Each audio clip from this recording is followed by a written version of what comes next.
So I was in a bit of a dilemma on if I wanted to gamble my 1.5 days I have to work on both the Sanosuke Showcase and this beginner's guide, and if you're watching this video, then you already know which path I chose.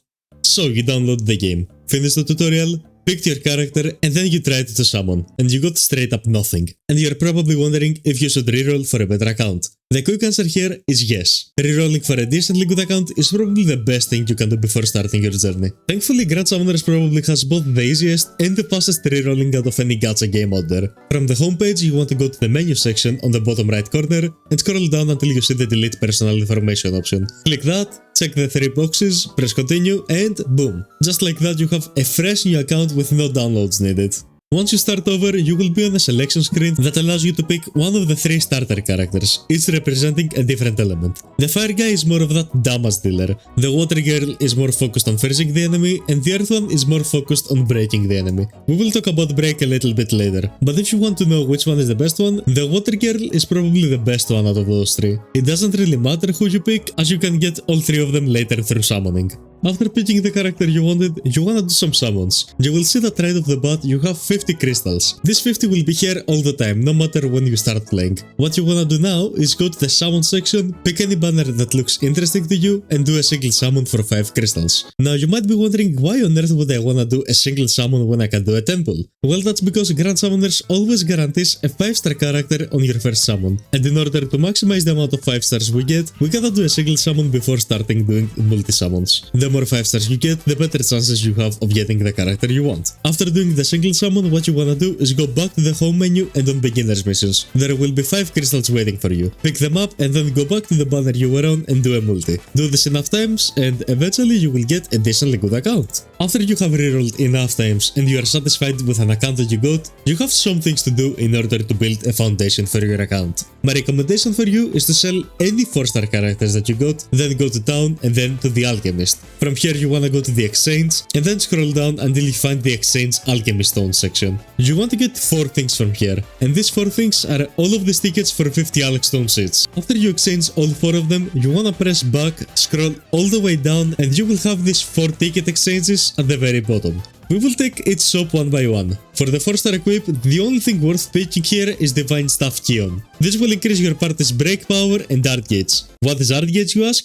We will talk about that a little bit later. For now, let's move on to the 5-star equip. From here, there are a handful of equips that I would recommend. Gargantua is a pretty solid choice that will reduce your party's damage taken and dark damage taken, and trust me, there are a lot of dark enemies in the game, which make it a pretty good choice. Alternatively, if you want your team to do more damage, you can pick either Letterbug or Chrono Dominator, which can boost your team's damage quite a bit. Now for the 2 more crucial tickets in my opinion, the True Equip and the Ultimate Hero. For the True Equip, there are some that are worth picking more than others, but the 4 that I would recommend for you to choose are Truth Lombardo, incredibly good defense equip for reducing overall damage. True EX gauge will increase one ally's art gauge and all allies crit rate. And the last 2 are True Izanagi and True Exit.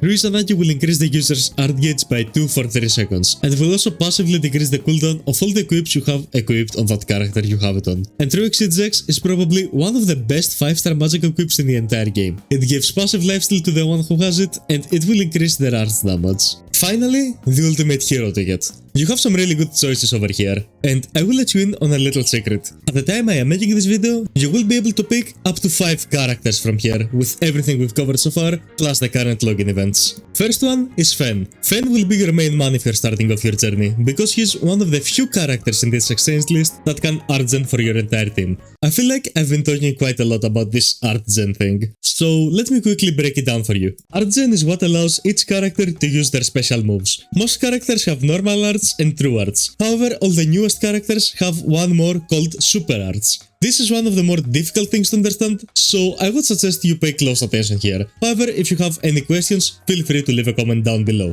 These are the different categories of art gen in Grand Summoners, and we refer to those categories as art gen types. Fen falls on art gen type A, which means his art gen effect will not stack with anyone who is in the same type of art gen as Fen. Think of it as having a bunch of pressure plates on the ground. Let's say that each pressure plate that is pushed down lights up a light bulb. If you have 2 characters that are assigned to step on the same pressure plate, the room will not get any brighter because both characters are stepping on the same pressure plate. Ideally, you want to have 2 or 3 characters, each on a different pressure plate in your team. If you want to know which art genre is in which group, you can join either the official Grand Summoners Discord server or our Discord server and ask someone from there. The second character I would recommend you to pick is Sunstone. Sunstone is a tank character that will make sure none of your allies die. She has a pretty okay damage barrier to give to your team, while also decreasing the damage your team takes. The next character I would recommend is a recent addition to the Unit of Choice ticket, and that character is none other than Vox. Vox is a character that many have been using for the longest time, because he is able to increase all ally stats by 30% on his art. While this may seem good on paper, it's even better in practice. In Grand Summoners, whenever you increase a character's stats, you actually heal them indirectly, which sounds pretty dumb, but it's actually true.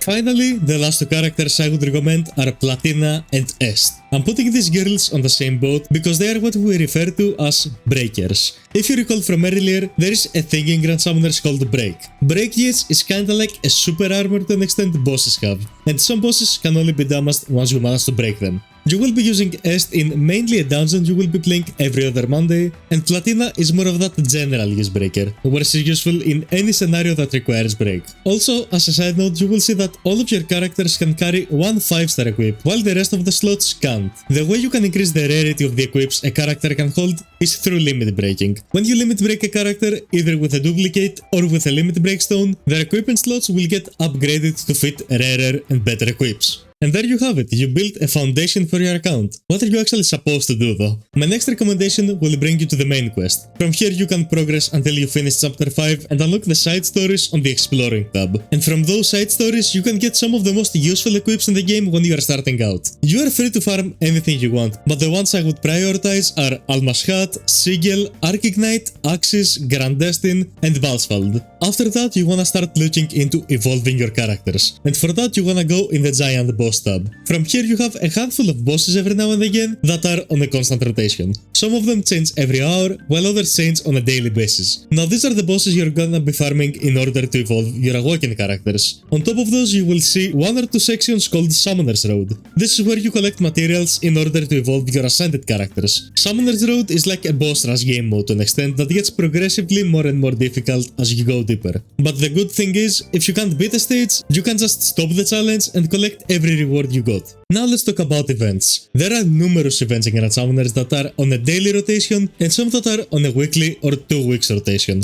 The daily rotation events usually have a free farmable character you can get, and we call these characters Luck 120 characters. Occasionally there are the Ultra Trial characters, or most commonly known to the community as Luck 140 characters, which are a bit more difficult than the regular Trial characters, but can reach up to Luck 140. If you're wondering what Luck is or what it does, you can check this video right here, where I explain that, plus some characters that are worth getting to max luck. The weekly events, on the other hand, are what we call assault events. Every week there will be 1 or 2 quests where you have to defeat 50 enemies, and you will be rewarded with 5 crystals every time you clear these events. Lastly, the 2-week events are the Elemental Ruins and the Dungeon of Trials. These are not so very beginner friendly, as you will need quite a handful of characters for the Elemental Ruins, and the Dungeon of Trials is a bunch of trials you need to clear with any team you want. While I said they are not very beginner friendly, I would advise you to tackle those to see up to where you can clear each event. One final thing we need to talk about while we are on the topic of events is crossover events. Crossover events are limited time events, and I would say that these are the only events that are actually time limited, because when a crossover ends, there is no guarantee it will ever come back. So definitely prioritize the crossover events. Matter of fact, I would highly advise you to farm at least one of each crossover event equip, because you never know when you will need that equip. Okay, now what do you do after all of that? Well, that's pretty much it. Congratulations, you are now an expert of Grand Summoners. Now the rest of the game is basically the same. You can progress the story and potentially unlock Reyes' Awakening, which is a pretty solid character for starting off in the game. Or tackle the Crest Palaces to unlock the fullest potential of your characters. Or even set sail on a Grand Crusade. And that's pretty much everything there is to it. Thank you all so much for watching. Be sure to drop a like, comment down your thoughts, and hey, if you're new here, why not subscribe with a bell on to never miss a video, just like this one right here. And also feel free to join our little Discord server. Once again, I want to thank you all so much for watching, I hope you all did enjoy, and I will of course see you in the next one.